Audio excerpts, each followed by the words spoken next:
23 మంది శాసనసభ్యులు ఉన్న అదే చంద్రబాబు నాయుడు గారికి నేను కూడా చంద్రబాబు నాయుడు గారి మాదిరిగానే ఆలోచనలు చేసినట్టే చంద్రబాబు నాయుడు గారి ప్రతిపక్ష హోదా స్టేటస్ కూడా వచ్చి ఉండేది కాదు, అలా కూర్చుండే ఉండేవాడు అక్కడ కాదు.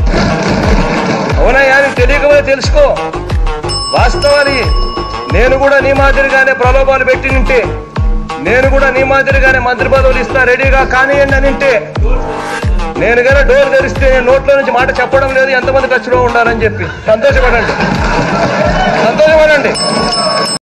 ఎన్ని సీట్లు పోటీ చేశారా మీరు? 175కు 175 పోటీ చేస్తే ఎన్ని సీట్లో గెలిచింది మీరు? పట్టుమని 10 గెలవాల తల ఎక్కడ పెట్టుకోవాలో అర్థమవుతుందా నీకు? పోటీ చేసి 10 సీట్లు గెలిచి